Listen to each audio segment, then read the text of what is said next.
Hello students, कैसे हो आप सब? आप सभी का स्वागत है यार यूट्यूब चैनल में। इस वीडियो के अंदर में यार हम लोग चीट कोड्स देखने वाले हैं। 98 99 परसेंटाइल अगर आपको लाना है, अगर आपका स्कोर 120 130 140 इस रेंज में स्टक हुआ पड़ा है, तो आप बचे हुए क्वेश्चंस को इंटेलिजेंट गेसिंग करके, ऑप्शन एलिमिनेशन करके, जुगाड़ बुद्धि से अटेम्प्ट करके अपने नंबर बढ़ा सकते हो।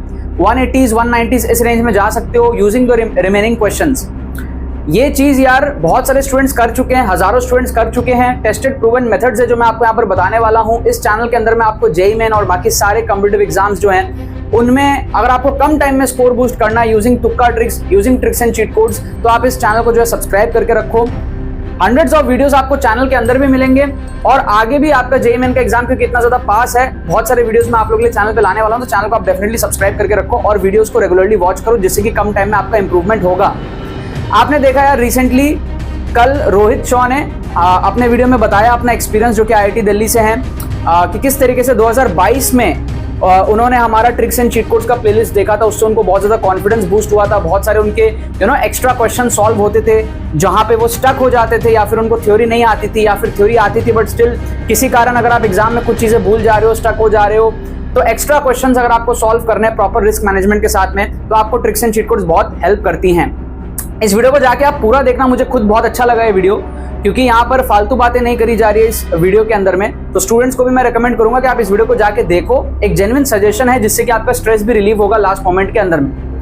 अब इस वीडियो के अंदर में हम लोग क्या देखने वाले हैं कि भैया ट्रिक्स एंड चीट कोड्स देखेंगे, चीट कोड्स देखेंगे। मेरे पास में 8 अप्रैल शिफ्ट 1 के 11 क्वेश्चन हैं फिजिक्स केमिस्ट्री मैथ्स मिला के, और उन 11 क्वेश्चन सारे 11 ऑफिशियल क्वेश्चंस के थ्रू मैं आपको दिखाऊंगा कैसे चीट कोड्स लगता है, कैसे सोचा जाता है, क्या प्रॉब्लम सॉल्विंग हैक्स होते हैं, क्या माइंडसेट, क्या इंजीनियरिंग एबिलिटी, इंजीनियरिंग एटीट्यूड के साथ में आपको पेपर कैसे देना है, ये आप जो इस वीडियो के अंदर में देखोगे एक एक करके। ठीक है, ये हमारा जेईई मेन 2025 का एक्सक्लूसिव ट्रिक्स कोर्स है।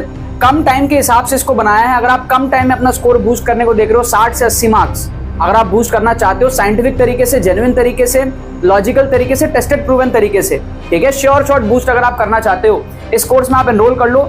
लास्ट डे के हिसाब से कोर्स बनाया कि कम टाइम में, मुझे पता है बहुत सारे स्टूडेंट्स कम टाइम में मेरे चैनल पे आते हैं। आप में से बहुत सारे स्टूडेंट्स लाइक करके और कमेंट करके बताना जो नए नए चैनल पे आए हैं। तो इस कोर्स को मैं इस तरीके से डिजाइन करता हूं कि लास्ट मोमेंट पे स्टूडेंट्स को एक होप रहे और उनका बूस्ट हो स्कोर कि भाई कम टाइम में आप पजल रहते हो कि भाई लास्ट में क्या करें, है ना। आगे आपको ड्रॉप ईयर दिख रहा होता है, अप्रैल अटेम्प्ट दिख रहा है लेट्स से, या फिर आपको दिख रहा है वन शॉट लेक्चर्स करे या हम रिवाइज करें या मॉक टेस्ट दे, कुछ पढ़ा नहीं है, किसी भी कारण से समय बहुत कम रहता है, तो उस मोमेंट पे आप इंप्रूवमेंट कर सकते हो इस बैच के थ्रू।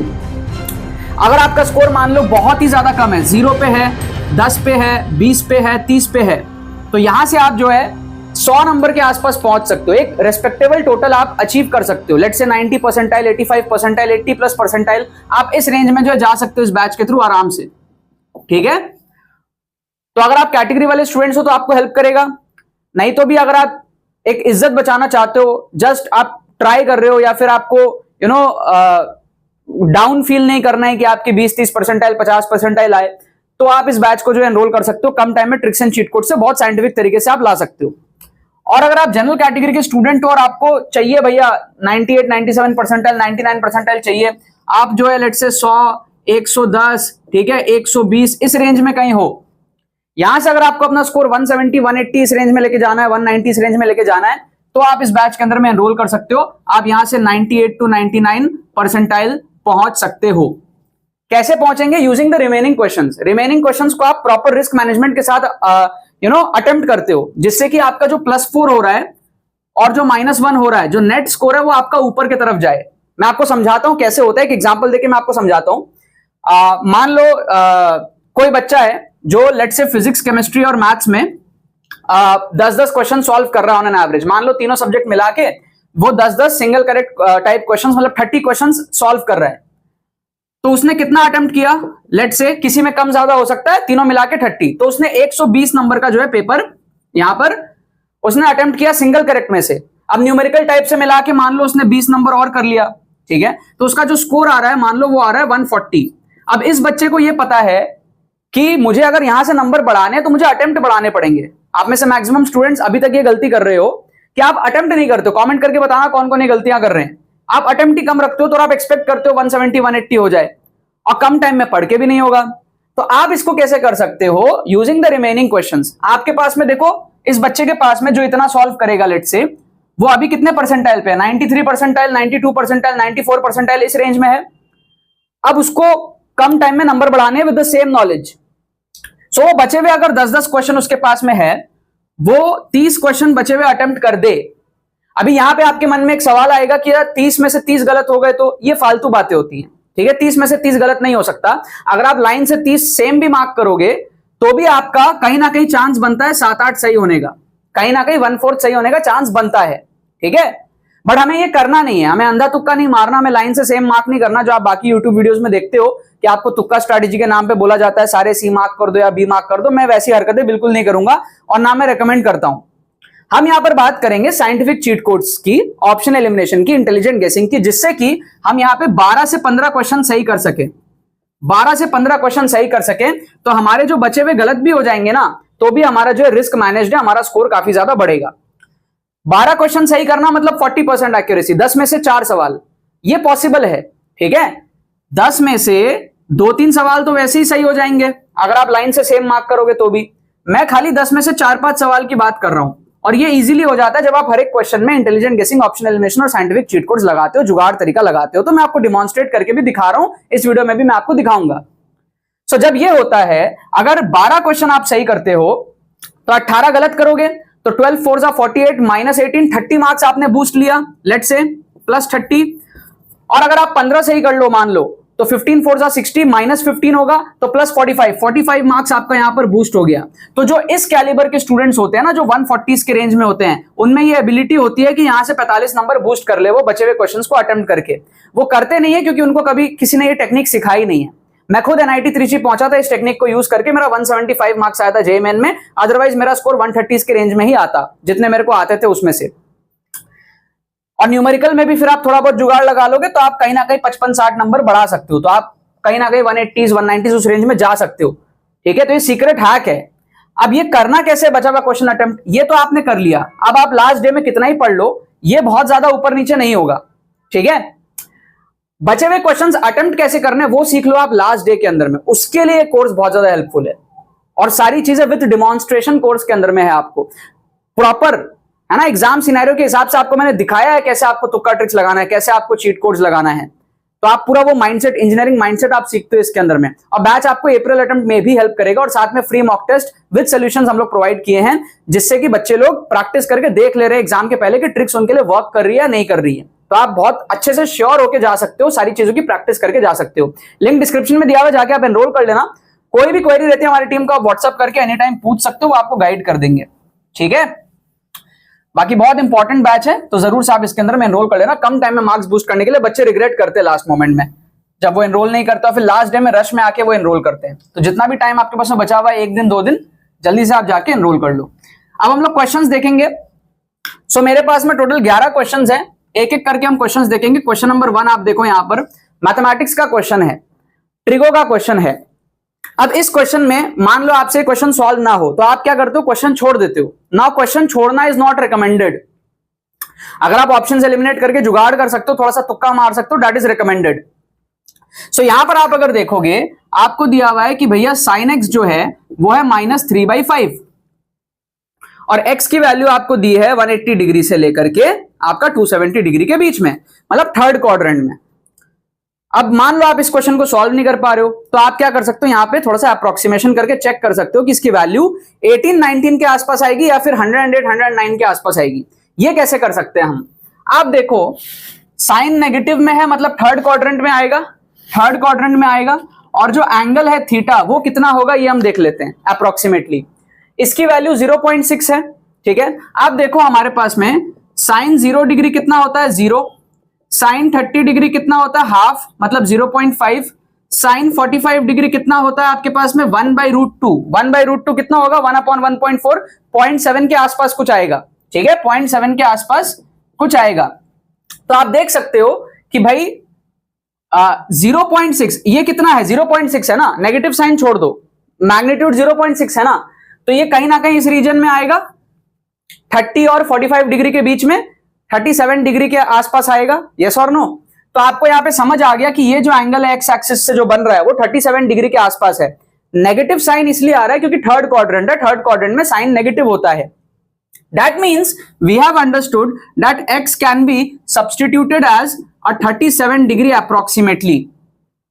अगर ऐसा हो जाए तो हमको देखो tan x का स्क्वायर बोला है, अब tan नेगेटिव हो पॉजिटिव हो स्क्वायर करना है, तो आप सिर्फ tan की वैल्यू देखो और स्क्वायर कर लो। अब tan 37 कितना होता है देखो ध्यान से, आपके पास में tan 30 कितना होता है ये देखो 1/√3 मतलब 1/1.7, ठीक है। 10/17 कितना आ जाएगा आपका 0.6 के आसपास आ सकता है।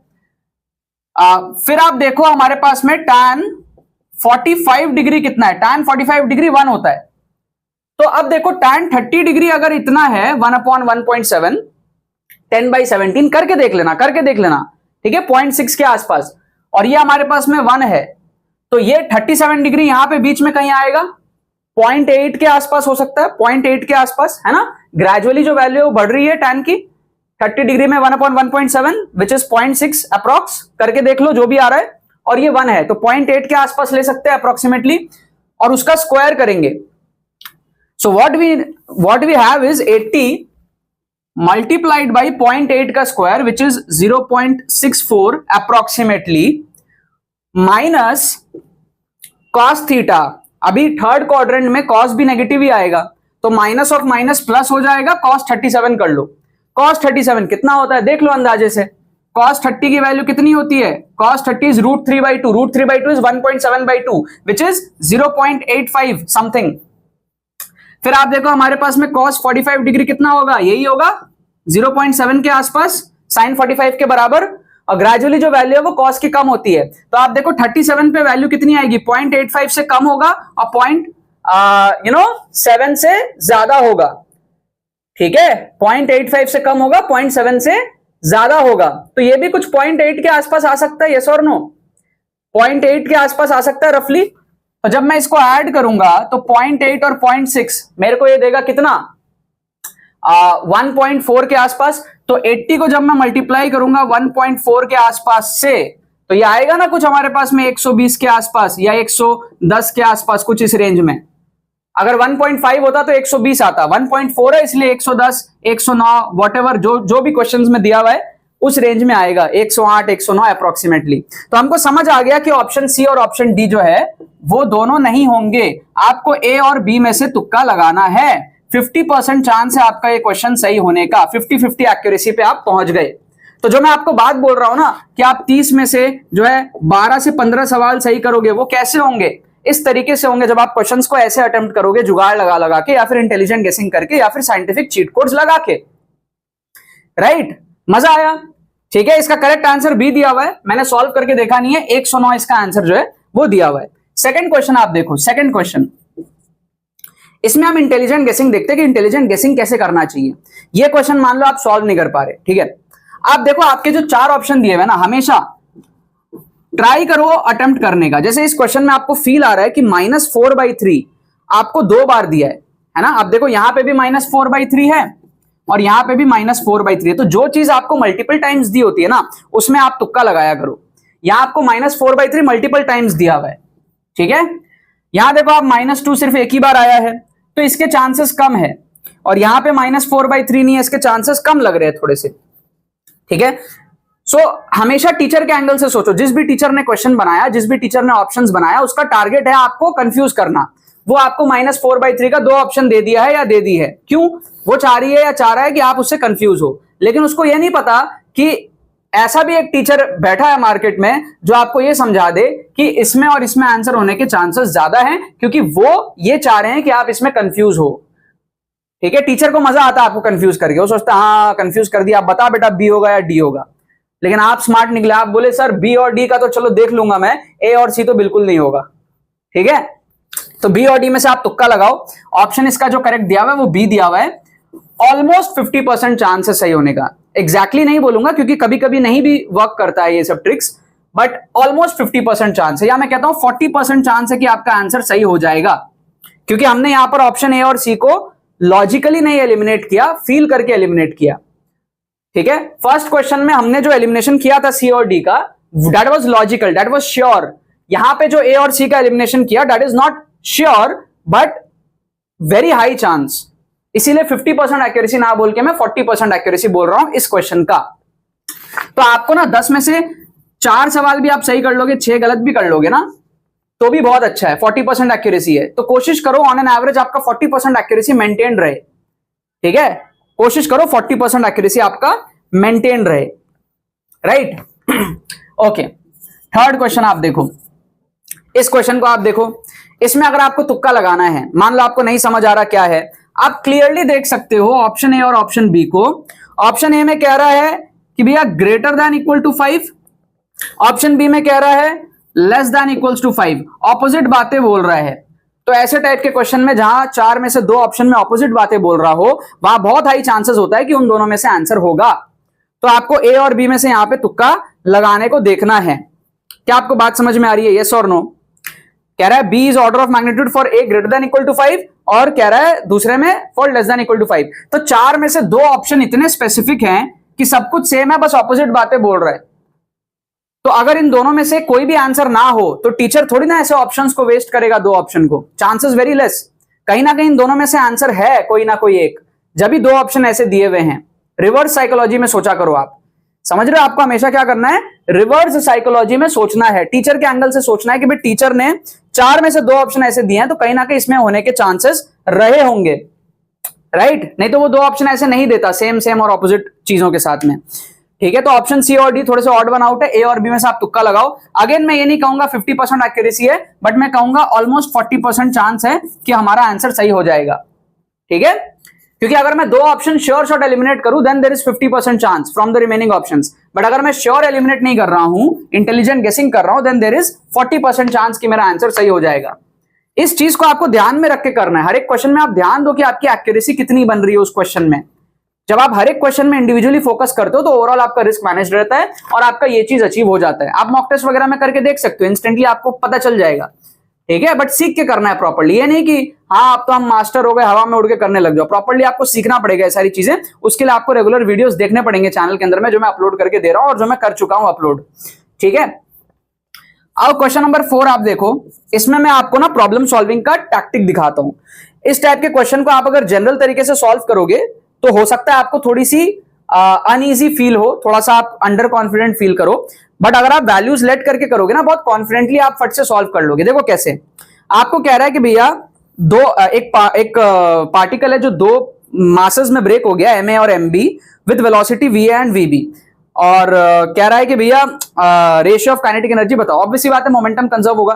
तो आप लोग इसको जनरल वे में मत करो, आप इसको क्या करो, ऐसे करो। देखो मैं बताता हूं, 2 पार्ट में टूटा, एक को ले लो आप 1 kg अपने मन से ले लो, एक को ले लो आप 2 kg अपने मन से वैल्यू ले लो। इसकी स्पीड आप बोल दो 2 मीटर पर सेकंड, इसकी स्पीड आप बोल दो 1 मीटर पर सेकंड। तो इससे क्या हुआ, मोमेंटम कंजर्व्ड है, ये इधर जा रहा है, ये इधर जा रहा है, ठीक है, मोमेंटम कंजर्व हो गया आपका, है ना। इसकी भी mv2 इसकी भी mv2, तो मोमेंटम कंजर्व्ड है, वैल्यू हमने अपने मन से ले ली। क्यों ले ली, ताकि कैलकुलेशन फट से आ जाए। अब आप देखो पूछा क्या है, kinetic energy kb by ka, kb by ka। तो इसका काइनेटिक एनर्जी कितना है, this is b, this is a, इसका काइनेटिक एनर्जी निकालो तो half into m into v square divided by इसका काइनेटिक एनर्जी निकालो half into m into v square. तो आप देख सकते हो यहां पे आपका आ जाएगा 1/2। कितना आ जा रहा है, 1/2 आ जा रहा है आपका, ठीक है। अब आप सेम सब्स्टिट्यूशन को ऑप्शंस में करो, फट से आपको आंसर दिखेगा। पहला ऑप्शन 1:1 एलिमिनेट हो गया, दूसरा ऑप्शन में मोमेंटम ही है, वो तो कंजर्व्ड रहेगा, वो भी 1:1 है, ये भी एलिमिनेट हो गया। एमवी तो सेम आएगा ना। तीसरा ऑप्शन में mb बाई ma मतलब 2/1 मास का रेशियो mb बाई ma, तो ये 2:1 है, ये भी नहीं होगा। और ऑप्शन डी में आप देखो vb बाई va, vb मतलब इसका स्पीड 1 डिवाइडेड बाई इसका स्पीड 1/2, तो ये हमारा सही हो गया क्योंकि ये इसके साथ मैच कर गया। ऑप्शन डी हमारे पास में सही हो गया। 4 नंबर हमने यहां पर बटोर लिए without actually solving the question. जो ओरिजिनल मेथड होता है, हम बोर्ड एग्जाम थोड़ी दे रहे हैं, कॉम्पिटिटिव एग्जाम दे रहे हो। तो जब आप कॉम्पिटिटिव एग्जाम दे रहे हो तो ऐसे जुगाड़ू तरीके से आपको फटफट सॉल्व करना आना चाहिए, जिससे कि आपकी एक्यूरेसी भी अच्छी हो, आपका मूड भी बढ़िया रहे पूरे एग्जाम के दौरान। ये नहीं कि किसी क्वेश्चन में आपका मूड ही फकअप हो गया और आप फिर आगे फंस जा रहे हो। बढ़िया मूड से अगर आपको छोटा छोटा कुछ अजम्पशन लेके आपका अगर बढ़िया क्लैरिटी से सॉल्व हो जा रहा है तो दिस इज रियल इंजीनियरिंग। आप ये सब चीज अप्लाई नहीं करते हो, पता नहीं क्यों, शायद आपके टीचर्स आपको नहीं सिखाते हैं, अब सीख लो, ठीक है। ये तो 4 क्वेश्चन रहे, अभी और बहुत सारे क्वेश्चंस मेरे को दिखाना है। टोटल 11 क्वेश्चंस है मेरे पास इस वीडियो में, तो वीडियो के साथ में पूरा एंड तक बने रहना, क्योंकि कोई भी चीज अगर आप सीख रहे हो तो प्रॉपरली सीखना जरूरी है। ये नहीं कि थोड़ा थोड़ा सीख लिया और फिर सोच लिया कि भैया हम तो तुक्का के मास्टर हो गए, ऐसा नहीं होता है। ठीक है, आपको ट्रिक्स एंड चीट कोड सीखना पड़ेगा, क्योंकि ये कहीं ना कहीं शॉर्टकट है, और शॉर्टकट में फिर आप और शॉर्टकट नहीं ढूंढ सकते। ठीक है, कभी भी शॉर्टकट आपको मिल जाए सक्सेस का तो उसको फिर बढ़िया से करो, उसको पूरी शिद्दत से करो। शॉर्टकट में और शॉर्टकट ढूंढने जाओगे तो फिर दिक्कत हो जाएगा। क्या आपको बात समझ में आ रही है? यस और नो बोलो, यस और नो बोलो। और सारी चीजें जेन्युइन है, ट्रिक्स आपके वर्क करते हैं। अभी आप देखो और क्वेश्चंस, सारे क्वेश्चंस आपके 8 अप्रैल शिफ्ट 1 के ही चल रहे हैं। अब और क्वेश्चंस आप देखो, क्वेश्चन नंबर 5 आप देखो। क्वेश्चन नंबर 5 में आपको देखो क्या दिया हुआ है। ये भी देखो सिमिलर काइंड ऑफ क्वेश्चन है, सेम पेपर के क्वेश्चन है ये भी, लेकिन सिमिलर काइंड ऑफ पेपर है। इसको मैं सॉल्व करने का आपको हैक दिखाता हूं, शॉर्टकट से कैसे सॉल्व कर सकते हैं। आप देखो क्या दिया हुआ है, 3 बॉडी दिया हुआ है, मास दिया हुआ है 400 ग्राम, 1.2 केजी, 1.6 केजी। आप क्या करो, आप इसको ले लो 0.4 केजी 400 ग्राम को, ये 1.2 केजी और ये 1.6 केजी है। आप क्या करो, इसको ले लो m, इसको ले लो 3m, इसको ले लो 4m।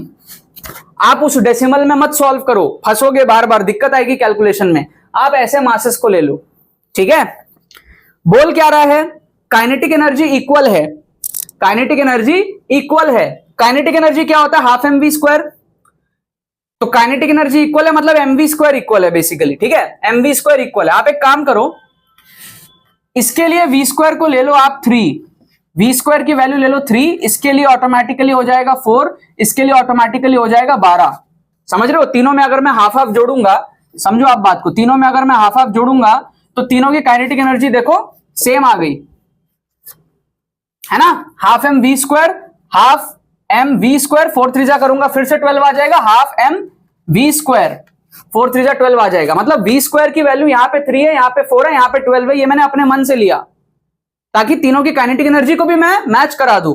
मतलब मैं अपने हिसाब से खेल रहा हूं, टीचर ने अपने हिसाब से क्वेश्चन दिया है, मैं अपने हिसाब से खेल रहा हूं। ठीक है, मैं अपने हिसाब से मासेस को ले लिया, m 3m और 4m, अपने हिसाब से वी स्क्वायर की वैल्यू डाल दी मैंने, 12 डाल दी, यहां 12 डाली तो यहां 4 और 3 हो गया, समझे, वी स्क्वायर की वैल्यू। तो ऑटोमेटिकली जो v की वैल्यू है वो कितनी आई, इसके लिए v है √3, इसके लिए v है √4 और इसके लिए v है √12। समझे बात को। तो फाइनली पूछा क्या है, मोमेंटम का रेशियो पूछा है।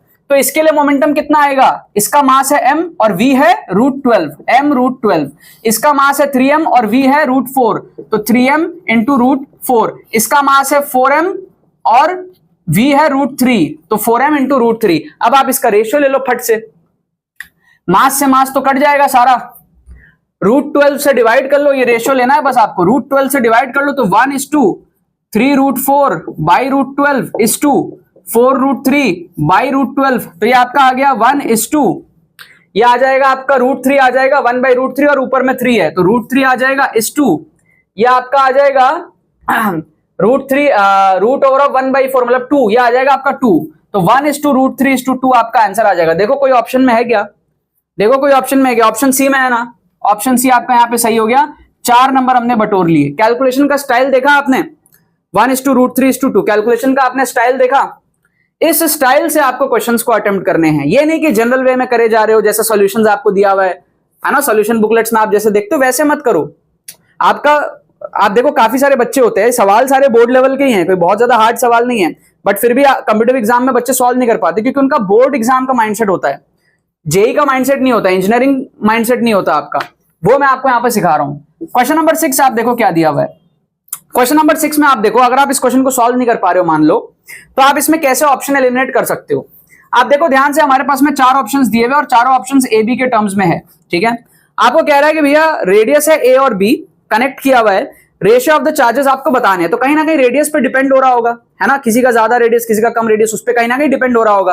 अगर आप इस क्वेश्चन को सॉल्व नहीं कर पा रहे हो तो तुक्का कैसे मार सकते हो, जुगाड़ कैसे लगा सकते हो। आप एक काम करो, लेट कर लो a = b, ठीक है, और a और b की वैल्यू 1 मत लेट करना, क्योंकि 1 लेट करोगे तो सारे ऑप्शन सेम सेम आ जाएंगे। आप a और b को लेट कर लो 2 मीटर लेट कर लो आप, है ना, 2 मीटर का इसका रेडियस है, आप ऐसा मान लो 2 3 कुछ भी लेट कर लो आप।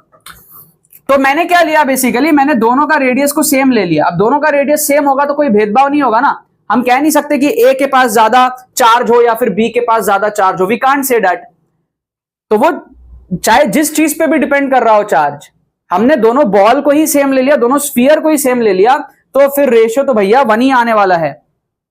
तो अब आप देखो पहला ऑप्शन में a बाई बी 1 है रेशियो 2/2, दूसरा ऑप्शन में आप देखो √2², मतलब कि 2 आएगा, बट रेशियो तो 1 ही है। ऑप्शन सी में आप देखो रेशियो 1 है, ऑप्शन डी में आप देखो ए बी, मतलब कि 2 2 4, ये भी पॉसिबल नहीं है। तो ऑप्शन ए और ऑप्शन सी में आप तुक्का लगाओ, 50% एक्यूरेसी आपकी बनेगी, 50% चांस है कि आपका यहां पर क्वेश्चन सही हो जाएगा। क्या आपको बात समझ में आई? तो अगर आपको क्वेश्चन सॉल्व नहीं भी हो रहा तो भी इस क्वेश्चन को छोड़ना बेवकूफी है, आप अटेम्प्ट करो, 50% चांस है, सही होगा तो 4 नंबर, गलत होगा तो -1। तो यहां पे आपको अटेम्प्ट करना चाहिए। करेक्ट आंसर इसका दिया हुआ है ऑप्शन ए। क्वेश्चन भी सिंपल है वैसे ये वाला, राइट? समझ रहे हो? और ऐसा मत सोचो कि 1-2 क्वेश्चन में ही ट्रिक लगता है। जेईई मेन का आसान से आसान क्वेश्चन भी मैक्सिमम स्टूडेंट्स नहीं कर पाते हैं। 10-12 लाख 14 लाख बच्चे जो देते हैं ना आसान से आसान क्वेश्चन भी 8-10 लाख बच्चे गलत करके आते होंगे, ठीक है? तो आसान मत देखो, क्वेश्चन की डिसरिस्पेक्ट मत करो। मैं आपको हर वैरायटी से क्वेश्चंस करा रहा हूं। अगर एक वीडियो से आपका मन नहीं भरता तो जाओ, पिछले 1 महीने से बहुत सारी वीडियोस डाल के रखी हैं, तो आपको हर वैरायटी के क्वेश्चंस मिल जाएंगे। हो सकता है कोई एक क्वेश्चन आपके लिए बहुत आसान हो जो आप सॉल्व भी कर सकते हो, बट सारे नहीं होंगे ना। अभी आप आगे देखो और बहुत सारे क्वेश्चंस मैं आपको दिखाऊंगा। क्वेश्चन नंबर 7 आप देखो, ये क्वेश्चन बहुत ईजी है। अगर आपको पता है डायरेक्टली इक्वेशन तो आप कर लोगे, लेकिन अगर इंटेलिजेंट गेसिंग करना है, मान लो आप ज्यादा नहीं पढ़ के गए हो जेईई के एग्जाम में, बहुत कम पढ़े हो, हर टाइप के बच्चे होते हैं, जब भी तो 100 नंबर पार नहीं कर पाते 90% बच्चे। तो मान लो आप इस क्वेश्चन को नहीं कर पा रहे हो, तो आप अगर तुक्का लगाना चाहते हो तो कैसे तुक्का लगाओगे? आप ध्यान से देखो, आपको जो ऑप्शन दिया है ना, पहले तो पी दिया है सारे ऑप्शन में, उसको छोड़ दो। आप देखो ज्यादा क्या दिया हुआ है, आप देखो ρgh आपको ज्यादा बार दिया है, ρgh आपको मल्टीपल टाइम्स दिया हुआ है। ऑप्शन बी में भी है, ऑप्शन सी में भी है, ऑप्शन डी में mgh है, उसको हटा दो, ठीक है? ऑड वन आउट एलिमिनेट कर दो। पहले ऑप्शन में हाफ ρgh है, उसको हटा दो, ऑड वन आउट को एलिमिनेट कर दो। फिर आप लास्ट में देखोगे तो हाफ ρv² आपको मल्टीपल टाइम्स दिया हुआ है, हाफ ρv² मल्टीपल टाइम्स दिया हुआ है। तो बेस्ट पॉसिबल ऑप्शन कौन सा है? P plus ρgh plus half ρv² equals to constant, ठीक है? ये हमारे पास में आप तुक्का लगा सकते हो ऑप्शन सी को, इसको आप तुक्का लगा सकते हो ऑप्शन सी को। क्या आपको बात समझ में आ रही है? ठीक है, राइट? तो आपको क्या करना होता है मैं आपको समझाता हूं। जो टीचर होता है ना, जो क्वेश्चन बनाता है, जो ऑप्शंस बनाता है, उसके पास ना एक पेरेंट ऑप्शन होता है। जैसे ये करेक्ट ऑप्शन है, ये उसके पास पहले से था, उसने बाकी ऑप्शंस इसी से क्रिएट करे हैं, बाकी जो ऑप्शंस है वो उसने यहां से क्रिएट करे हैं। तो आप अगर ये आइडेंटिफाई कर लिए कि कौन सा पेरेंट ऑप्शन है जिससे बाकी ऑप्शंस बने हैं, तो आपको आंसर दिख जाएगा, राइट? तो कहीं ना कहीं आप देख सकते हो ये पेरेंट ऑप्शन था। जब भी आप देखो सारे ऑप्शन में P है, मल्टीपल ऑप्शंस में ρgh है और मल्टीपल ऑप्शंस में ρv² है, इसी में थोड़ा थोड़ा चेंजेस करके बाकी ऑप्शंस बने हैं। तो पेरेंट ऑप्शन ये था, तो इसीलिए तुक्का लगाने के लिए बेस्ट पॉसिबल ऑप्शन है। तो अगर आप इस टाइप के क्वेश्चन को जेईई मेन में छोड़ रहे हो, बहुत बेवकूफी कर रहे हो, ठीक है? ये क्वेश्चंस देख के कुछ अच्छे स्टूडेंट्स को बोरिंग लग रहा होगा, तो अभी मैं आपको एक बढ़िया क्वेश्चन दिखा रहा हूं, क्वेश्चन नंबर 8। क्वेश्चन नंबर 8 आप देखो, आपके होश उड़ जाएंगे। यहां पर हम कैसे तुक्का लगाएंगे, न्यूमेरिकल टाइप का क्वेश्चन है ये, न्यूमेरिकल टाइप का क्वेश्चन है। यहां पे मान लो आपसे सॉल्व नहीं हो रहा, ठीक है? कुछ गलती कर रहे हो आप, या फिर आप सॉल्व नहीं कर पा रहे हो, ठीक है? आप कंफ्यूज हो गए हो डायग्राम को देख के, कुछ भी हो सकता है, हर टाइप का चीज हो सकता है। देखो आप जुगाड़ कैसे लगा सकते हो। हमारे पास में बेसिकली है क्या, एक वेक्टर इधर है, एक वेक्टर इधर है, एक वेक्टर इधर है, यही तो है। और तीनों हमारे पास में क्या है, सर्कल में है, राइट? अब एक बात बताओ, तीनों का एम्पलीट्यूड है a, राइट? इसका भी a है, इसका भी a है, इसका भी a है। इसको आप अगर सॉल्व करना चाहो कर सकते हो। ये दोनों 90 डिग्री पे है, इन दोनों को सॉल्व कर लो, फिर उसको इसके साथ कर लो, कर सकते हो आप। बट अगर आपको तुक्का लगाना है न्यूमेरिकल टाइप में, कैसे लगाओगे? आप प्रेडिक्ट करो। देखो इसकी वैल्यू a से तो ज्यादा ही होगी ना, इतना तो समझ में आ रहा है भाई। दो वेक्टर है, आपस में a से तो ज्यादा ही होगा ना, है ना? इतना आपको फील आ रहा है, तीनों कहीं ना कहीं मिलेंगे ना, कहीं ना कहीं ये दोनों का रिजल्टेंट यहां आएगा, फिर ये दोनों का कहीं आएगा, कहीं ना कहीं a से ज्यादा दिख रहा है, ठीक है? तो आंसर a से बड़ा होगा, ठीक है? आंसर a से बड़ा होगा और आंसर 3a से छोटा होगा। सोचो, अगर तीनों वेक्टर को मैं एक साथ ले लेता तो इसका रिजल्टेंट आता 3a, समझ रहे हो? तीनों वेक्टर को एक साथ लेता तो रिजल्टेंट आता 3a, तीनों सेम एंगल पे लेता, बट यहां पे तो अलग अलग एंगल पे है। अगर मैं 3/4 लगाऊं एक ही लाइन में तो आंसर आएगा 3a। तो आंसर 3a से कम होना चाहिए और a से बड़ा होना चाहिए, आंसर इसके बीच में कहीं होना चाहिए। समझ रहे हो आप बात को? तो हम देखो नैरो डाउन कर लिए अपने ऑप्शंस को। अब इसके बीच में क्या पॉसिबिलिटीज है? 2 हो सकता है, लेकिन 2 होगा नहीं। क्यों? क्योंकि आपका जो आंसर है वो रूट के फॉर्मेट में दिया हुआ है। अब देखो रूट एक्स के फॉर्मेट में है, अगर 2 होता तो रूट वूट का फॉर्मेट का जरूरत ही नहीं था। समझ रहे हो ना? ठीक है, तो रूट के चांसेस कम लग रहे हैं, क्योंकि इन दैट केस x आ जाएगा 4, तो इतना नहीं करता। अगर 2 आंसर होता तो सीधा x इंटू ए कर देता, x की वैल्यू 2 हो जाती। रूट x देने का कोई सेंस नहीं था, फिर x की वैल्यू 4 आएगी, उसका रूट 2 आएगा, तो कहीं ना कहीं चांस दिख रहा है कि 2 नहीं है। तो भाई क्या हो सकता है? अभी रूट x दिया हुआ है, तो यहां पे हमको पता है क्या क्या रूट आता है।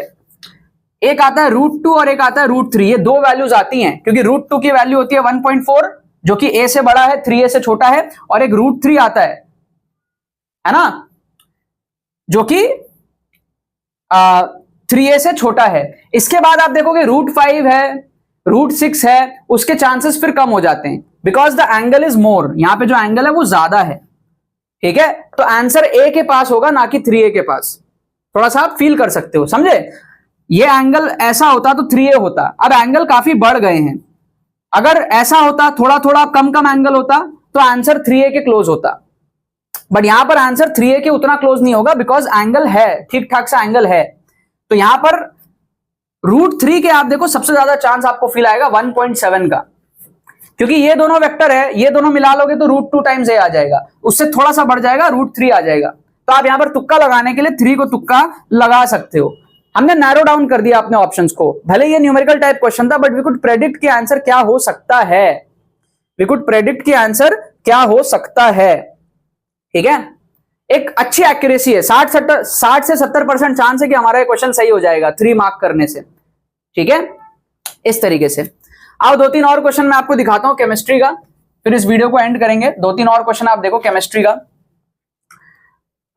क्वेश्चन नंबर 9 आप देखो। 9 में आप कैसे तुक्का लगाओगे? इस टाइप के क्वेश्चंस आजकल बहुत आ रहे हैं पिछले कुछ सालों से। आपको 5 कॉम्प्लेक्सेस दिए हुए हैं और ऑप्शंस आपके पास में है, क्या क्या ऑप्शंस हैं? 5 3 1 2, 5 3 1 2। अब 5 के पांचों हो, इसके चांसेस बहुत कम है। 5 में से सिर्फ एक हो, इसके चांस बहुत कम है। इन दोनों में से चांसेस हैं। 5 कॉम्प्लेक्स दिया हुआ है और कुछ कंडीशन दिया हुआ है कि बताना ये कौन कौन फॉलो करता है इस तरीके से। तो सारे फॉलो करें, इसके चांसेस बहुत कम होते हैं, और कोई एक आधी फॉलो करे, इसके भी चांसेस बहुत कम होते हैं। तो इस टाइप के क्वेश्चन का जो आंसर होता है ना, वो कहीं ना कहीं 40 to 60% के बीच में कहीं रहता है। इस रेंज में कहीं ना कहीं आंसर रहता है। तो बेटर है आप यहां पे तुक्का लगाओ। 3 is the answer for this question. Option B जो है 3, ये आपका करेक्ट आंसर दिया है इसके लिए। तो इस टाइप के क्वेश्चन में अगर आपको इंटेलिजेंट गेसिंग करना है तो बीच के वैल्यू का आप तुक्का लगाया करो। समझ रहे हो? इंटेलिजेंट गेसिंग क्यों करना है आप बोलोगे? रीजन वही है कि आपने अगर 30 क्वेश्चन सॉल्व कर लिया जेईई मेन में सिंगल करेक्ट से, तो आपके 120 मार्क्स आ रहे हैं। न्यूमेरिकल वगैरह मिला लोगे तो 130 140 आ रहा है। वहां से अगर आपको बढ़ाना है 40 से 50 नंबर, तो बिना अटेम्प्ट करे तो आप, ठीक है, आपको तो कोई फोकट में देगा नहीं ना, राइट? मैं तो चेक नहीं कर रहा हूं, नहीं तो आपको दे देता मैं फोकट में। खैर मैं भी नहीं देता। तो 40-50 नंबर अगर आपको बढ़ाने हैं तो अटेम्प्ट करना पड़ेगा। अटेम्प्ट करना पड़ेगा विद 40% एक्यूरेसी और 50% एक्यूरेसी। इसीलिए हर टाइप के ट्रिक्स और इंटेलिजेंट गेसिंग टेक्निक मैं आपको बता रहा हूं। ठीक है, और क्वेश्चन नंबर 10 को आप देखो। इसमें क्या है, ध्यान से देखना। आपको K1 K2 K3 दिया हुआ है 1 2 4, राइट? इक्विलिब्रियम कांस्टेंट पूछा है। अब मान लो आप इस क्वेश्चन को सॉल्व नहीं कर पा रहे, तो भी आपको ना एक फील आएगा कि जो भी आंसर है वो K1 K2 K3 से ही तो बना है ना। जो भी आंसर है 12 दिया है ऑप्शन, 7 दिया है, 6 दिया, 8 दिया। आपको लग रहा है ना कि 8 हो सकता है, क्योंकि देखो K1 is 1, K2 is 2 and K3 is 4। ठीक है, तो क्या हो सकता है? या तो K1 K2 K3 होगा, 8 आ जाएगा। समझ रहे हो? या तो क्या होगा, इसका स्क्वायर करेंगे, इससे डिवाइड करेंगे, 1 आ जाएगा। 1 ऑप्शन में ही नहीं है। या तो इसका स्क्वायर करेंगे, इन दोनों के प्रोडक्ट से डिवाइड करेंगे, तो 16/2 8 आ जाएगा, जो कि ऑप्शन में है। तीनों ऐड हो, इतना सिंपल भी नहीं होगा। तीनों ऐड होगा तो 7 आएगा। अदरवाइज आप देखो 12 और 6 का चांस नहीं लग रहा। 12 और 6 का चांस नहीं लग रहा। आप देखो ध्यान से, कुछ भी कॉम्बिनेशन कर लो, 12 और 6 नहीं दिख रहा। 7 आएगा अगर तीनों ऐड होगा तो, बट उतना सिंपल केस होना नहीं चाहिए, ऐसा आपको इंट्यूशन आएगा। तो कहीं ना कहीं 4, 2 और 1 है ना, अगर आप क्वेश्चन नहीं भी पढ़ रहे हो तो भी आपको पता है कि इन 3 नंबर्स का ही कुछ हेर फेर आपको आंसर देगा। तो क्या दे सकता है, तीनों का प्रोडक्ट देगा तो 8 आ गया, ठीक है। और क्या कर सकता हूं, इसका स्क्वायर करके इसके प्रोडक्ट से डिवाइड कर सकता हूं, तो 2 का स्क्वायर बाई 4 हो सकता है जो कि 1 देगा, ऑप्शन में ही नहीं है। इसका स्क्वायर करके इन दोनों के प्रोडक्ट से डिवाइड कर सकता हूं, तो 16/2 जो कि वापस से 8 दे रहा है। तो कहीं ना कहीं हेरफेर करके देखोगे आपको 8 ही दिखेगा कहीं ना कहीं आता हुआ। तो इसका आंसर जो है आप डी को मार्क कर सकते हो, 8 को मार्क कर सकते हो, ये आपका सही हो जाएगा, ठीक है। तो अलग अलग खोपड़ी लगती है, तुक्का ट्रिक्स में अलग अलग खोपड़ी लगती है, क्वेश्चन टू क्वेश्चन डिपेंड करता है क्या खोपड़ी लग रही है, ठीक है। तो हर टाइप की चीजें मैं आपको लगाना सिखा रहा हूं। इस लास्ट क्वेश्चन को आप देखो, यहां पर क्या दिया हुआ है, ऑर्डर ऑफ द रिएक्शन पूछा है। इतनी बड़ी कहानी देख के आप घबरा जाते हो। पहली बात, कभी भी ऑर्डर ऑफ द रिएक्शन का क्वेश्चन आए जेईई मेन में तो ऑर्डर ऑफ द रिएक्शन 1, 2, 3 इसमें ही होता है, बस इन 3 में ही होगा। 99% चांस है कि आपका आंसर यहां पे होगा, या तो ऑर्डर ऑफ द रिएक्शन 1 आ जाएगा, 2 आ जाएगा या 3 आ जाएगा। कभी आप नहीं देखोगे कि 5 ऑर्डर 7 ऑर्डर ऐसा आपको जेईई मेन के अंदर में दिख जाए, बहुत रेयरली, कभी 10 साल में एक बार आए तो आए, वैसा टाइप का क्वेश्चन है ना ऑर्डर पे। Otherwise order of the reaction most of the time अगर आपको पूछा है ऑर्डर ऑफ द रिएक्शन इस रेंज में ही होता है, 1, 2, 3 या 0 ऑर्डर रिएक्शन, ठीक है। ये भी हो सकता है 0 ऑर्डर, ठीक है। 3 के चांसेस भी कम होते हैं इस टाइप के क्वेश्चन में, क्योंकि क्वेश्चन में आपको ना दिया है, ग्राफ वगैरह दिया है, तो जो आपको सिखाया जाता है उसी का तो ग्राफ होगा ना। सिखाया क्या जाता है, 0 order, first order, second order, उसके बाद में nth ऑर्डर जनरल हो जाता है। तो आपको क्वेश्चन में दिया है ग्राफ ऐसा है वैसा है, तो इसका मतलब सिंपल केस होगा, तभी आपको ग्राफ की पूरी इंफॉर्मेशन यहां पे क्वेश्चन में दी है, जो आप बुक्स में पढ़ते हो। और बुक्स में इसी के बारे में पढ़ते हो, 0, 1, 2 इसी के बारे में पढ़ते हो आप। तो ऑर्डर ऑफ द रिएक्शन में तुक्का लगाना बहुत आसान है, इनमें से आप तुक्का लगाओ। बाकी देखो क्वेश्चन बड़ा सिंपल था, कह रहा है कि भाई 100 से 50 होने में जितना टाइम लग रहा है 100 से 25 होने में उसका डबल टाइम लग रहा है। तो ऑब्वियस है 100 से 50 अगर टी हाफ है तो 50 से 25 भी टी हाफ है, तो यहां से यहां तक 1 टी हाफ, यहां से यहां तक 2 टी हाफ, तो टाइम डबल तो होगा ही, और ये फर्स्ट ऑर्डर में ही होता है ऐसा। तो 1 इसका आंसर हो जाएगा। आप 1 को जो है तुक्का लगा सकते हो, ग्राफ वगैरह देखने की भी जरूरत नहीं है। आप बोलोगे सर इतना ग्राफ वगैरह दिया है, बट उसकी जरूरत ही नहीं है, टाइम खोटी कर रहा है आपका। आपको सिंपल दिया है कि भैया ए से 1 time taken for A to become 1/4 is twice to become 1/2, ठीक है। तो 1/4 होने में डबल टाइम लग रहा है 1/2 से, मतलब 25% होने में डबल टाइम लग रहा है 50% से। मतलब वही है कि भैया 100 से 50 अगर टी हाफ में होगा तो 100 से 25 2 टी हाफ लग रहा है, डबल टाइम लग रहा है, मतलब 100 से 50 1 टी हाफ, 50 से 25 1 टी हाफ। और ऐसा तभी होता है जब फर्स्ट ऑर्डर रिएक्शन होता है कि भैया कंसेंट्रेशन पे डिपेंड नहीं करता टाइम, किसी भी कंसेंट्रेशन से 100 से 50 हो रहा है तो 50 से 25 में भी उतना ही टाइम लगता है आधा होने में, जितना 100 से 50 में लगा है। ये फर्स्ट ऑर्डर की ही स्पेशलिटी होती है। क्या आपको यहां पर बात समझ में आया, सारे ट्रिक समझ में आए?